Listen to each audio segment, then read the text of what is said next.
Hi guys, thanks for coming. I'm excited to get started and talk to you about this. I've been doing community management for a bit over 10 years now, actually. It just sounded weird to say 11, so I rounded to a nice number. Before we get started, I want to talk a little bit about me and my background. So here I am, and that's my dog Pancake. You'll see her like 2 or 3 times during this presentation. She's actually a better marketer than I am. I am trained in creative writing. I also minored in coding, although I would not say that I am up to date now, so please don't ask me any questions. And also marketing. I come from a long line of marketers in my family. I started work in 2006 as a community manager at a video game company. Before that, I was doing more traditional marketing at .coms. And over the last decade, I have been the director of marketing, communications, customer service, and community departments. So it seems like a slightly schizophrenic career, but it has given me a really unique perspective into what community management is and how it has evolved from being a very, very baby discipline to being what it is today. So getting into it, let's talk about how community is evolving. So I started in 2006 as a community manager. I was, as I said, working as a marketing associate, actually working in email marketing, and I am a big gamer, which you'll probably learn over this presentation. So a friend of mine said, I'm working at this company, it's been around for about a year, they need to start this thing called community. You should apply for this job. And on paper, especially for gaming, it looked like talk to gamers, figure out what they like post about it. And I thought this is going to be a super in-demand job. It's going to be really hard to get. But I think with my public speaking and my writing and my communications background, they were really excited about it. So I started reporting to the web manager, who later became the web director, and I was in the web department. And the main job that they wanted me to do was create a blog and then start up our forums and write on the forums. And this is what in 2006 a blog looked like. I don't know why we chose that yellow, it was terrible.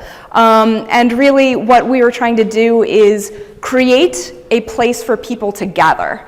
The idea of official communities for brands and companies was a pretty new thing back in 2006. In gaming there was communities that were started on their own private servers. Maybe a news site would have a forum, but having a company focusing on gathering this information and making a place for people to come and talk about their official products was new. So I was focused on, behind the scenes photography, posting articles on our official site so people could see the news, which is also a weird concept to think about today, transcripts of podcasts, and being in the forums day in and day out. Fast forward to 2010, and I became the senior manager of interactive marketing. The world had changed significantly in those 4 years. For example, Twitter was a thing, which was a big deal. I was still reporting into the web department, but I had a team now. I had 2 community managers under me, and I was running our off-site customer service.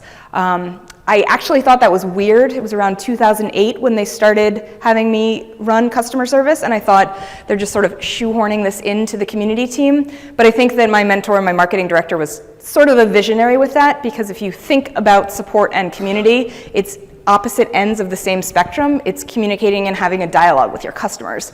So I'm actually really happy that that happened, even though it was sort of, I almost feel like something we stumbled into. Even figuring out this word interactive marketing took almost a year.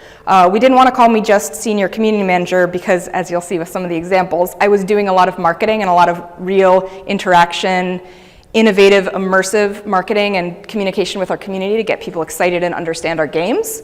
But also, we didn't want to just call me marketing because that felt like a very one-way communication, and we were definitely more in depth and in detail with the people who were using our games or we hopefully wanted to buy our games. As you can see, the duties also expanded. We were doing content, we were on social media. I remember the day we launched all of our Facebook pages in one go. Sorry, I got a little weird pop-up. And we were running events. We were going to community events, conferences. We were starting live streaming. There was a ton of stuff we were doing. And life looked like this really blurry screen grab from a video. So this is the kind of stuff that we were doing. This is why we called it interactive marketing. So in video games, there are crazy characters, and we make things called limited editions. So this was a game called BioShock 2, and usually when we had a limited edition, which was like a souped up version of the game with a bunch of goodies in the box, you'd see like these disembodied hands like talking and pulling out the stuff, and it was weird and kind of awkward, and I hated them.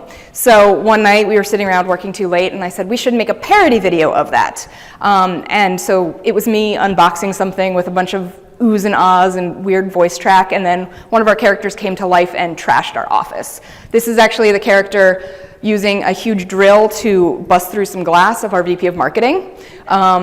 It was amazing because I was talking to building management, and I was like, listen, you're putting up this trick glass I bought, or I'm actually going to do it to the window. And he was like, fine, we'll take down the glass, it's cool. So these were the kinds of things that we were doing, and this got huge press pickup, huge response, millions of views from our community, and they thought it was hilarious that it was our offices, it was our actual people that worked at the company, and they were being really fun and tongue-in-cheek, talking to the community, responding to them as they thought about products and about other videos that people made from marketing departments, which kind of sometimes felt a little stale. We also made stuff like this. This is an alternate reality game that we created, same game, BioShock 2, called Something in the Sea. This is a website that you're seeing. It was an interactive room that we created. The impetus for this was our development team did not have the resources to work with us, which I'm sure some of you guys have experience with, needing to work with nothing. So what they told me is, you can't take pictures, we can't give you exclusive screen grabs or videos just for your community, you gotta make it all up. So I created a backstory for the game where for 9 months leading up to the game, every day this website would update with clues, with puzzles, with hints, with new screenshots, and it was a mystery for the gamers to solve and get involved in. So for the hardcore people, they were here every day, they were talking on the forums, it was incredible, but more people started hearing about this since it was a novel and innovative experience, and coming to it, again, the benefits of the marketing and the press pickup. It even was fun and scary when the game got delayed, and this 9-month project turned into a 13-month project, but it was also wonderful because this backstory and this community and the story that we made and evolved from the cues that we were hearing from the community kept living and kept people interested, even when a delay is usually like the thing that you dread. You'll also see that this looks eerily like the same room, except perhaps it looks like it's in real life. And that is because we actually did take the room and build it down to the last detail, and take it around to conferences, conventions, and expos. This is actually at San Diego ComicCon. Usually you see booths that are, go in, stand, take the controller, play the game. For us, this was a little bit of column A, which was the game wasn't ready to do that yet, and column B, which was we wanted to have something that was different, that set us apart. So we let people come in and actually feel and touch all the stuff that was previously just a digital experience to build community.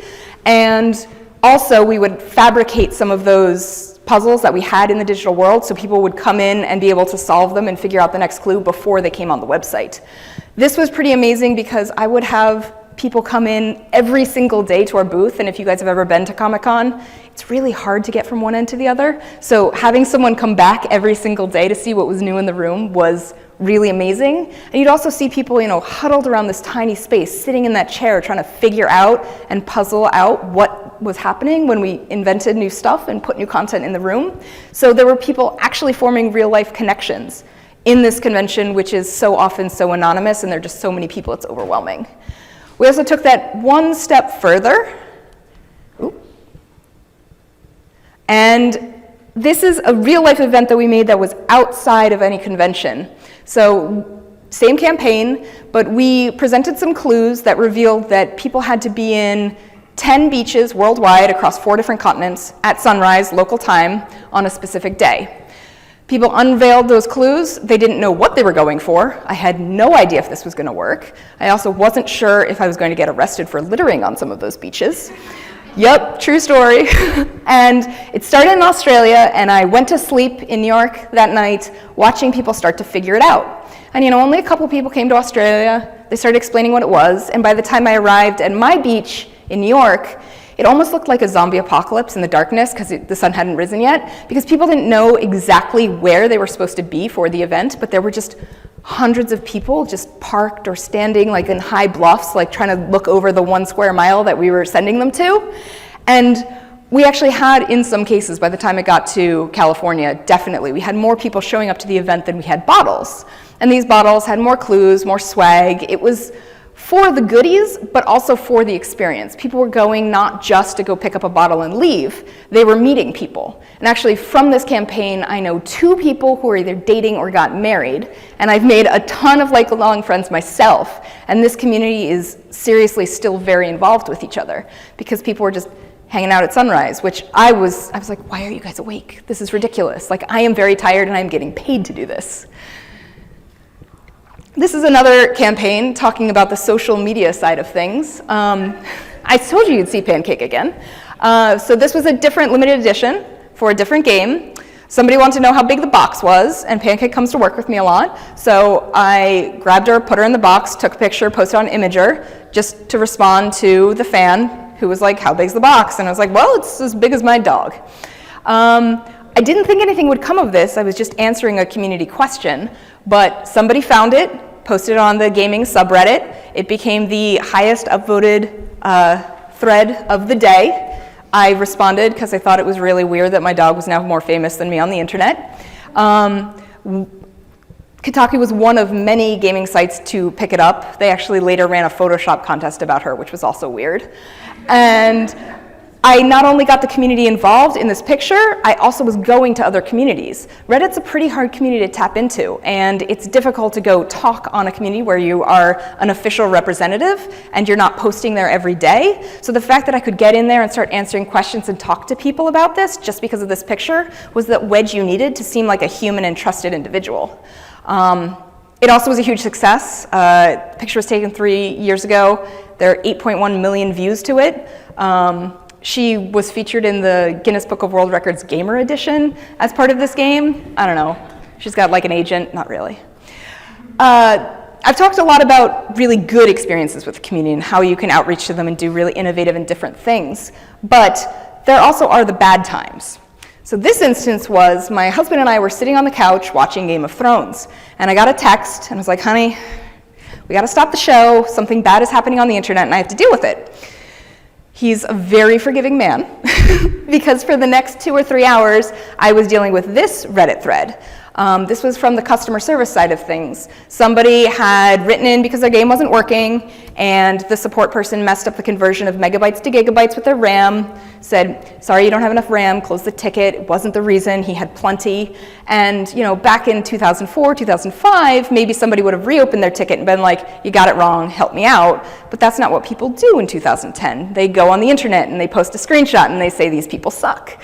So this was one of the highest rated threads in the gaming subreddit, which was really bad because that was a very sarcastic top-notch. And I did something super scary. I went in as an official representative and I said, hey, we screwed up. Explained what happened, explained that the thread was reopened and the individual was being helped, but also gave the entire community, who was already my captive audience, the respect that they needed and said, here's what's going on, ask me questions. And that's what I spent the last 2 hours of my life that night doing before I was exhausted and had to go to bed. I was answering questions about the game. I was answering questions about, problems that people had had. I was joking around with people about what we were doing. And this got us a huge amount of goodwill with the community. And again, another community that wasn't our official community, the community in the sense of anyone who cared about our company or the products we made. And it also made a thread that was now a very negative, and at the top of the charts, become a very positive, because as soon as they came in, my message was first, and all of the people saying, wow, that's awesome, below. So it left a very good impression for someone, perhaps even better than if it had been a positive message from the start. So I think the takeaway here is don't shy away from the bad stuff, like own it, because it can really work in your favor. So moving on, it's 2012 now. I've taken a new job as the director of community at Tryon Worlds. Now this is an online gaming company. Some big changes here. Being online gaming, probably a lot of you guys have software as a service or otherwise online all the time services. And this kind of gaming company is definitely more like that. So another big change was I was reporting to the PR department, which was scary. My boss was the senior director of communications, and before, when I was in web, I always used to say, I'm not in PR, guys. Like, don't call me a PR shill. I'm in the web department. I'm legit. So it was scary to think I was going to the PR side, but at the same time, I was all about communication and all about dialogue. We had a really big team. We were still focused on the forums and the content and the events and the social media, but we were also involved in the regular maintenance and updates of the games. If something happened, we were probably the first people to find out about it. Sure, we had a customer service team that was huge and I didn't run, but we were like the canaries in the coal mine. We figured it out and we had to quickly message to people. And generally we had the power to expand the message out way further and way faster than customer service could. So that was really one of the most important things that we did. We also had, we also did some pretty interactive work with the community. This is a game called Defiance. It was IP that was developed from Tryon Worlds, but some of you may know it because it's also a show on Sci-Fi. Just got canceled, sad, but had 3 years. And we connected the show and the game. So what we had was two groups of communities that were very, very different. We had cable sci-fi watchers who, maybe never picked up a controller in their life, and online gamers who many of them probably have already cut the cord and don't even have cable. And we needed to try and bridge those two people to not only work together and hopefully get them both watching and playing together, but also understanding the world if they chose only to do one or the other. So the program we set up was a live stream after the show aired, where me and my coworker would talk about the game and the show clips, talk behind the scenes with, producers of the show, but also do the same thing for the game, play the game online live, probably with the community too, which was fun and technically challenging, and really bridge that gap and think outside the box. Again, one of those instances where we had no idea how many people would show up and how it would do, but this became bigger and bigger throughout the season as more people found out about it and both communities started to come together. And then it turned into 2013, but I put 2014 here because I don't remember time very well. And Tryon Worlds changed pretty significantly, and also the impetus of this was my boss got an amazing job at an agency, so I started taking over her work. She ran PR and events, so I started doing that stuff, and after a couple months, I went to the CEO, who I was reporting to, and I said, I think this makes sense for us. I think this is where community is going. I think I should keep running all of this. So at this time, I was reporting to the CEO, and I was running all of the communications, whether it was for the brand, any of our products, we were in charge of it. And this made a lot of sense because it went from that moment where I was saying I'm the human version of PR to I am PR. If you're talking to us, you're talking to me. And this also made sense because there were no longer those silos of people to talk to. Like the journalist and the consumer, they became really one and the same. Like what makes a blogger different from a journalist? Not much. How people got their audiences was the quality of what they were saying and who wanted to listen. So we were crafting messaging for everyone because the lines were blurred, and you can't really expect your message to stay in that one silo you want it to. Everyone's going to be able to consume it, so you really have to reflect that way. Otherwise, you are going to sound dishonest. And one of my favorite moments of this new way of thinking about how we communicate was a game called Trove. It was a very, very tiny team that created it, 5 or 6 people. And we decided instead of doing that glossy press event that you do where you're rolling out a new product, you get your special invites for your PR people, you get the journalists in the room, you have a beautiful CG trailer or something. Instead, we wrote a press release that really felt a lot more like an email or a letter to people. And we sent that out with this video. At the same day, we launched our website with the video, which had text that was the same content as the letter. And we also opened up a subreddit for the game. We put out all of the consumer stuff, day and date, with the press. And we didn't put up any bars, we didn't have any exclusives, and we actually had a live stream showing the game for the first time live with our dev team that afternoon. Which again, scary, new, you don't know if the game's gonna break because it's like super early alpha. But the point of the game was that we wanted to develop it with our community, which was a novel idea in and of itself for gaming. And we wanted everyone to be able to ask questions, not just be gated by whatever our marketing message was or whatever the journalists needed for, their big story headline. And especially for a small game like this, where putting yourself in the hands of the journalists means I hope that we're the biggest story that day, and that's how it spreads. We put it in the hands of the entire community to spread the message, and that made it way more successful for us. Around this time, I was also recruited by a company called Mule, mobile app company. Probably a lot of you guys have mobile apps, either secondary or as the core of your business. They wanted me to be their VP of the community. And they wanted me to solely focus on their users, the outreach, the empowerment, all of the interaction. As we were talking, I kind of had a feeling that wasn't exactly what they needed and wanted. So the gig I ended up taking was the director of marketing. And I was not reporting to the CEO, I was reporting to the chief product officer. But I was running marketing, PR, and community. And I'll touch on the pros and the cons of this a little bit later, especially the part about reporting into product. It made sense to me because what is your community without the product, right? Without having something to talk about and community members to go to, you're kind of lost at sea, right?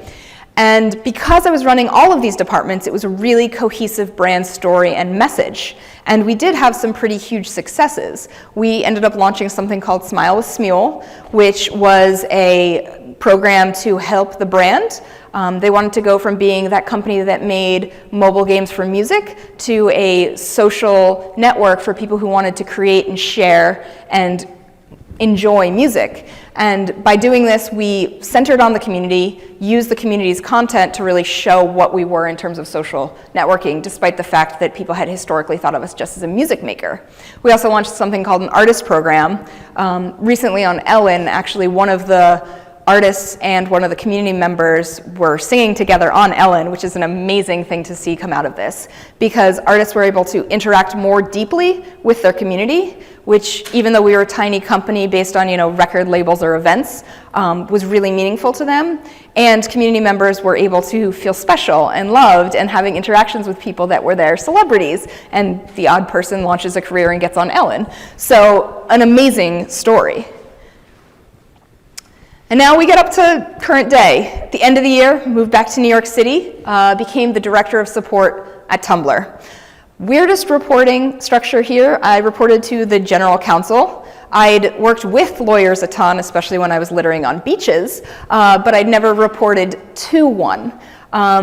And I was brought on with the idea of expanding this support team. They were very reactive, they were dealing with very technical issues, bugs, and within 6 months, we hadn't just cleaned up support, but we had started to expand it into what you know now, which is community management. But to do that, we had to solve a really big problem.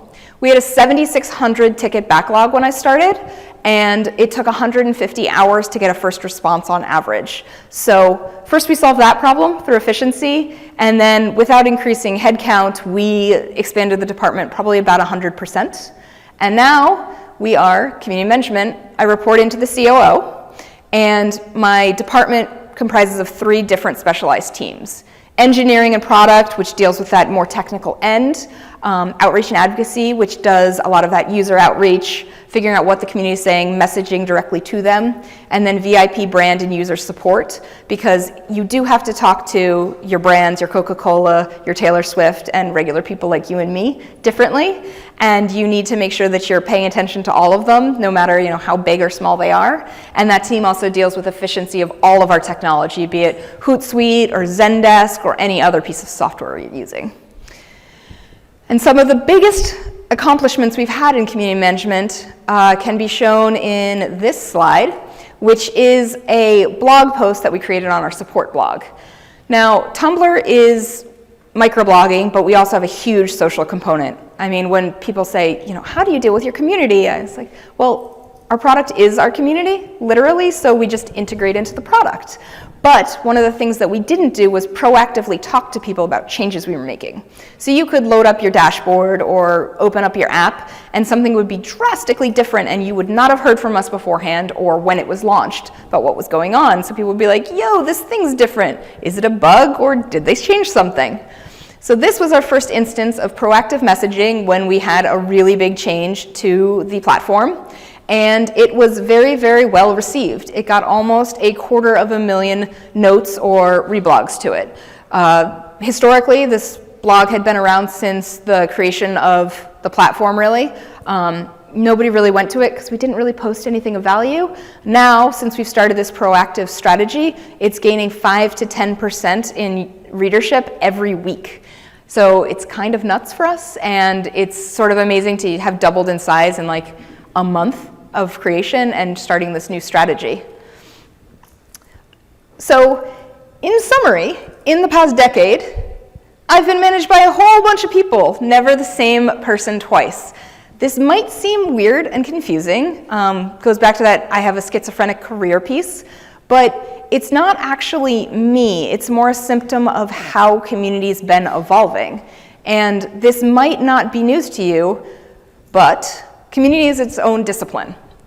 We have a marketing department. We have a PR department. We have a support department.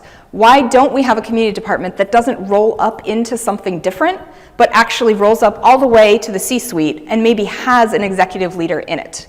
You may, somewhere around the fringes, see a VP of community these days. You may see a chief customer or a chief community officer. But as a whole, companies don't have this. You report into the CMO or you report into the COO. You should actually have someone who's high level and strategic at the top speaking on behalf of the community, because it's not just marketing, it's not just PR, it's not just support, it's not just part of the product, it is all of those things. You wouldn't say, oh, engineering and product, they're the same thing. They don't need leaders at the top. That's silly. And we are just as specialized and just as important. This is a monstrosity of a Venn diagram. I told you I'd get back to our Chief Product Officer of Mule a little bit later, and this was created because, reporting to her, she was a specialist in product and engineering, and I was a specialist in marketing. So a lot of the time she'd say, I don't see how it all fits together. Like, I understand what you're doing, and I understand the pieces, and I get your high-level strategy, but I just don't know how it works. Like, how do all of these things actually physically overlap? And she said, literally show me a picture. And this was originally drawn out in pen, and I had my creative director make it look a little bit more sane, although it's not completely sane. And this is centered around marketing because that's where I was at the time. But if you notice, community is giant, customer service is giant, PR is giant, because all of those are really anchored disciplines. And it's very, very important to know that and to understand it, because each of these little things, the customer acquisition, the artist marketing, those can all be customized for whatever your company is. But if you notice, those anchor points won't change. And maybe the overlap of things will be a little bit different depending on your company, but essentially they will always end up in this flow where these interconnected rings have to center around those hubs. So let's recap. A decade ago, we were focusing on creating space for the community because they didn't have spaces to go. We needed to create the content for them to have them want to talk about something. And life looked a little bit like this. I'm sorry if any of your blogs look like this, like we can get you help. So now we are empowering our community. It's not about us creating the content primarily. It's definitely an important part. Our support blog and our content strategy is super important, but we need to leverage the community and highlight what they're doing. And this will lead us to growth, user retention, user happiness, loyalty, all of those really good words that you probably like to hear and talk about. And it will also lead to better product insights, which is super important. Actually, since we've changed the strategy at Tumblr, our engineering and product team feels more integrated to their community and feels more empowered for what they're doing with product steps and how it'll be received. Sometimes bad, usually good by the community before it happens, and it used to be a surprise. And so life looks a little bit like this. It's got our Tumblr support blog, which I'm clearly very proud of, and this is a game that I play far too much by Blizzard. These are their patch notes for an update. Before, you guys all probably roll out patch notes as your software updates, and I did in the past with games, and we'd say, here's all the stuff that changed. And maybe people would ask questions on the forums, or the community would have conspiracy theories on why we made something stronger or weaker, changed a map. But here you'll see there's developer comments. because they will say why they made a change. And a lot of the times they'll say what the community was doing either in their play style or in their comments to them directly that made them make the change. That's a level of respect and interaction that a decade ago we didn't have, we didn't even understand. And that's powerful because you're not just explaining to the community what you're doing to your product, but why and how they helped and how they might be able to change their behavior and help in the future to get what they want. Unhappy with a change? Well, this is what we thought about. Want to change it? Talk to us, and then we'll respond to you. And this is kind of near future examples because we're not in the future yet. But in the future, we need to empower and connect to our users and connect them to each other. Both of those things happening are super important. And we need to do this not just so that they feel loved and feel integrated and keep coming back, but because we need to leverage everything that they want, everything that they don't want to make our products better. And this isn't saying you'll be a success story if that happens. This is to survive. I really believe in 5 years, the companies that are not waking up and having community departments aren't going to be able to be around. I mean, Comcast, it's probably a community department that you might want more, like any cable company really, even many AT&T, Verizon, you probably cringe when you think about dealing with them on a community basis, but yet you'll think of other, probably more advanced people like Airbnb, Cole Haan, by the way, I actually kind of like their customer service. And these are companies that you'd think are like, they make shoes. It's not like super innovative. It doesn't have to be a tech company or a gaming company. They may be people who started this early, but every single company needs it. And these are two examples that I think are amazing. The one on the right is Twitch. It's a gaming live streaming service that I've used a lot since it started. Their product is about connecting gamers so they can watch and play games together, but their service is even more integrated into the fabric of the community than I think even Tumblr is, because their product really evolves and in a real way exists based on what they do. People will code so that, for example, everybody watching the game can play Pokemon together. That's not something that the creators of the platform probably ever dreamed would happen, and the kinds of things that we need to build in the future will be used and evolve because of the community in ways that aren't even being pushed by the developers themselves. The other example I have is Medium. I love writing on this platform for long-form pieces, and I thank Amazon and the New York Times for giving me an amazing example of how the community itself uses this platform recently, because the head of Amazon fired back at New York Times over an angry article in August just this week. And then the New York Times, which is a publishing platform, they write articles, responded using the Medium tools, responded using the Medium community, and that message spread and was way more interactive than anything that could have happened on the New York Times platform. And this is how people and brands are evolving because they're using these tools. You also don't need to wait for the future. You don't need to take your cues from a Twitch or a Medium. You can do it yourself. Communities are the end and the beginning of your company. That's a very, very important thing to think about and not pass over and pause. No product or company can exist without the people who use it.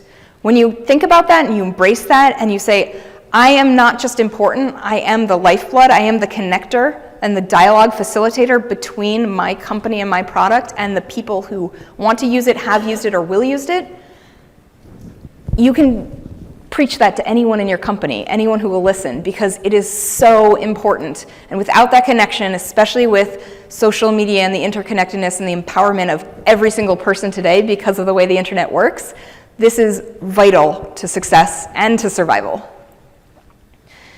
So in knowing that, you also need to know how to advocate for your team. So I said, we're our own discipline. We need C-level people advocating for us, high-level strategy.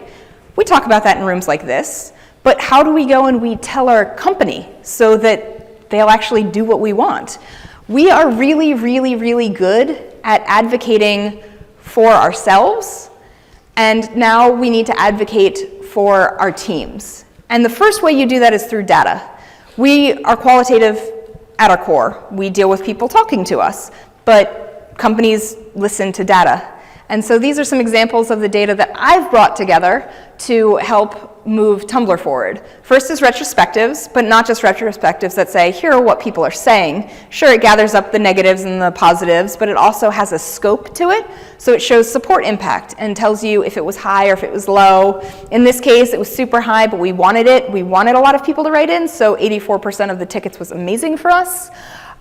We also show off, chatter on our own dashboard because our platform has commenting built in and on social media, and then gives a retrospective wrap-up of the key messages and the scope of it. Was it a very loud but small community, or was it, a mediocre response, but it was from a ton of people who usually don't engage with us? This other graph behind is actually what a visualization of a Tumblr reblog tree looks like. That dot on the left is our original support post, and all of those other lines are people who shared the message and then branched off sharing the message from them. And really what this shows is everybody shared it universally. This was something that was core to the community and needed to be seen. Usually you see these and they look much less dense. So showing this to anyone in the company, they were like, I've never, ever, ever seen anything like that before. And they took notice. You also need to be visible. As I said, we're great at advocating for our community. We can stand up in front of a group of people and say, you need to do this, you're making people upset. But when we stand up and say, you need to do this, we're not going to be able to succeed without that, it's hard for us to do. We don't do very well advocating for ourselves internally on behalf of our own departments. We need to explain, we need to celebrate, we need to share. This is a picture of me and my New York team, and this was actually something that was at the top of one of our internal updates that we write every single week to talk about what we've done, both visually, that they can see that we're communicating with the community, and also internally, the things that we've upgraded, the changes we've made, the internal departmental changes that we've made that matter to us, so that everyone in our company every single week knows what we're doing, can ask questions, and knows that we're there. It's not going to be easy, though. I give a lot of examples, and it sounds like these are my success stories, but as I said, this is 11 years of work, and trust me, a lot of this time was really hard. There are a lot of times where I'm like, that's it, I'm done. I'm gonna go do anything else in the world. I'll open a restaurant and just deal with customers in a restaurant because that's better than dealing with people in my company. We're experts in conflict resolution.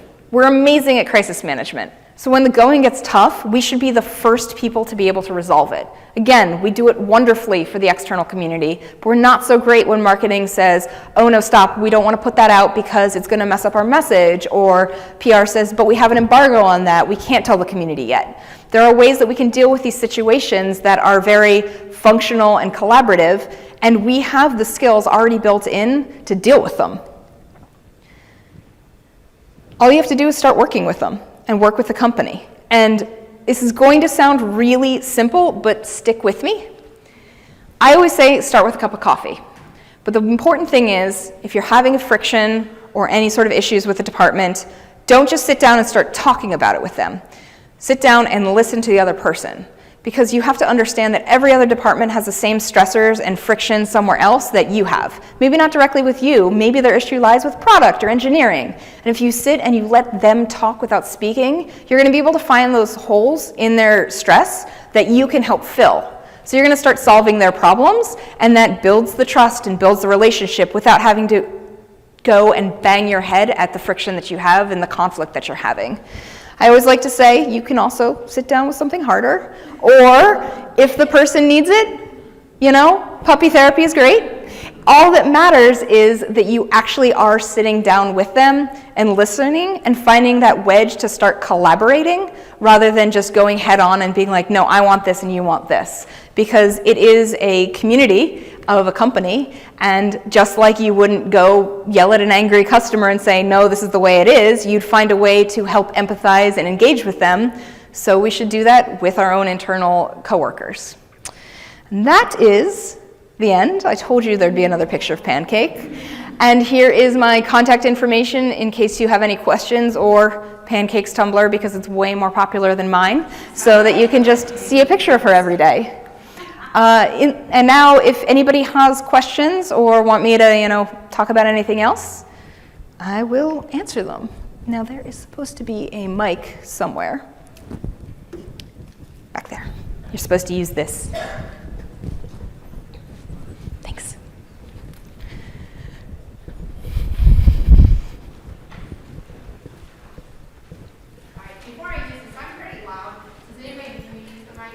I think you need it for the recording. So I have a question. So I think, so most of us, at least for my association, we're more of a push strategy with our community as opposed to a pull, like with Tumblr. You have people coming to you with the gaming sites, they're already invested into that, and whereas a lot of us are trying to push these communities onto our members who aren't necessarily invested in them. So based on your experience, I'll just give you an example. So the two associations I work for in the print industry. So our target demographic are 50 plus white males. Who aren't super, they don't An easy one to get online, right? not the one that you have in, your Tumblr demographic. So just from your experiences, or any tricks and tips you picked up along the way, when you're having a push strategy, what can you do to get the buy-in just from your own experience? So I have to say that 50-year-old white males has not been my historical target demographic. You probably noticed that from the video games and the Tumblr side of things. But there is a really important thing to think about when people are like, I'm playing my game, I'm online, I don't need to do this. Like, stop trying to sell me things. Because that is how it feels a lot of the time. We are beating a drum of what we want the ideal world to be and what we want them to take away from it and hopefully evangelize so we can sell more stuff. So in knowing that at the end of the day we're all companies and we want to make money so we can keep our jobs and keep making our thing and grow, you have to think about what you as a customer want. And usually, even if you're not specifically that target demographic of your product, even if you maybe wouldn't use your product every day in the course of your life, you can still put yourself in the mindset of those customers and figure out what makes them tick and what would actually give them value. So that was actually how I started way back in 2006. I just sat down and said, like, what would I want to see if I were a customer? And I think that the important thing is to not only try and bring things that solve problems, whether it's, a ticket of something saying, you guys never do this for us, or trying to connect to those people if they feel lost, like they don't know how to find those people. And then as you're pushing out that message, make sure you pepper in that value add by showing those stories, by giving the voice of the customer. Again, our content that we create is super important, but if you want people to say, oh, that's really awesome and that works for me and I want to do that, you need to start explaining by showing the value that your community is actually gaining from joining the community and using your product. I actually just came from an amazing Salesforce presentation last week in San Francisco where they talked about building their Salesforce community and how they have these VIPs that go to extreme lengths to be like amazing in the community and help solve Salesforce community problems. Salesforce feels like something that would be a rather dry community to be part of, but these people hang out and talk about tons of stuff in that community. So one, if you want to learn more about that, totally go look at Salesforce. And two, just take a note from those kinds of companies that it doesn't matter what you're selling. It doesn't have to be, like video game that seems like easy because people want to play it and then talk about it with their friends. What you have to do is show why talking about it with your friends online in this community will make you a better person for that game or that product.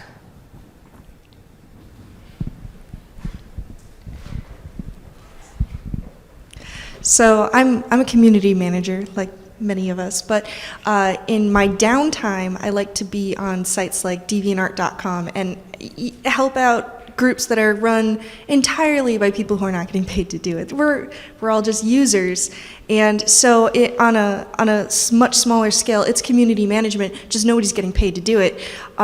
So the problem that I've run into there is nobody's getting paid to do it, and there's no monetary reason to keep the business, the group, going. So how do I've run into the problem of trying to connect with the other people who are running it that don't do this for a living, and without sounding like this is a business, guys.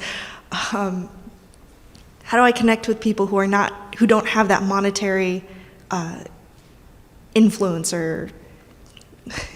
So the people who want to be over the top moderators, content creators, editors, community builders, they're a special type of person. I'm definitely one of them. I do that all the time. Volunteer moderation actually was always a sore subject because they're kind of free labor, which is a gray area sometimes. But what you have to do is tap into those motivations. Like, we have gamification, we can give them badges. You know, sometimes for our volunteer moderators, we would send out random swag. I always told them, like, it was pretty much at my whim. Please don't expect payment in the form of t-shirts and statues. But really, you have to figure out what their motivation is. And I'm going to generalize here, but the motivation is making the world a better place to be. It's the same thing as people who volunteer to clean up their communities. The recognition and the kudos you get from being helped. I'm big in gaming, so I help a lot in an internet forum for a gaming community, but I also help a lot, like, there are a ton of guys there, and they're all getting engaged, and I'm helping them find wedding rings all the time. I know it's weird, it's really weird, but now the community comes to me, people will message me and be like, okay, I'm getting engaged, I know that you're the diamond person, how do I do this? And that's what drives me. So what you have to do is you have to find what they want, and then help make those channels easier for them. Like, is it that they're going to get like an informative mark next to it? You can have the community like vote on them, or give them a little kudos or Reddit gold when they say something really cool. Find those pathways, but also make it so that it's not just you and your team that have to be giving them away, because that's also not scalable and not always authentic, but it puts it in the hands of the community to raise those people up, because it's that, you know, it's that little carrot that keeps them coming back. I mean, all I want is to people tell me that what I said was awesome.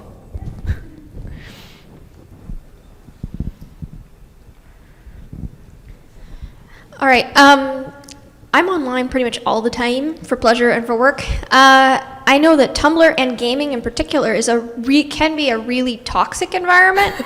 How? You don't say. Yeah, I know. You should see my Twitter feed. How do you maintain your own stamina? Because you have one of the most high impact communities I know of. You've talked about gaming and Tumblr.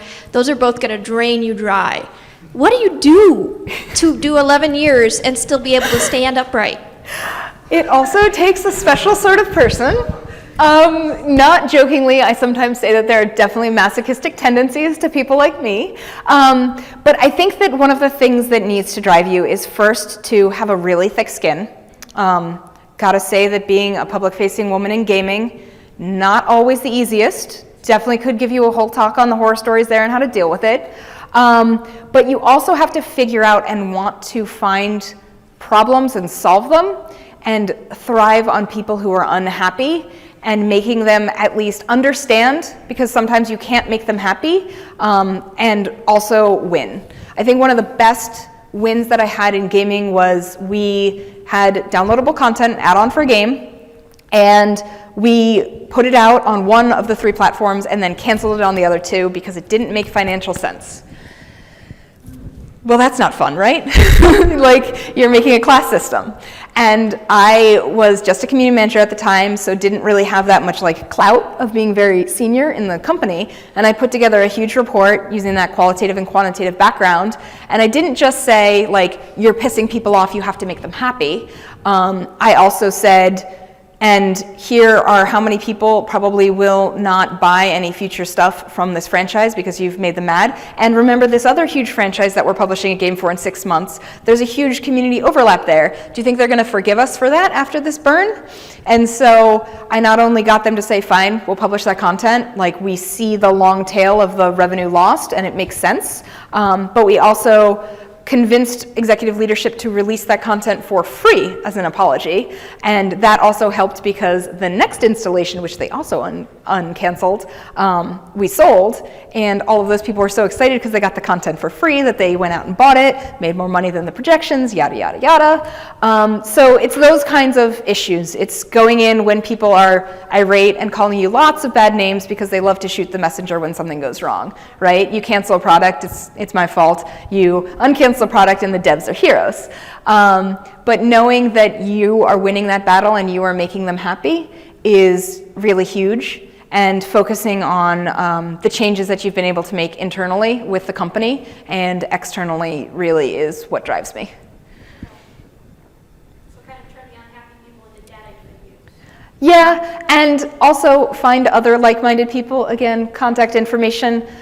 always free to chat about that, because I do think that having a support group of people who understand that is really helpful. I've spent some time now trying to get the greater internet community that I deal with, gamers in particular, to understand what goes on behind the scenes and what, you know, the I'm going to go find your house and leave you a bag of poop kind of messages really mean in the long term.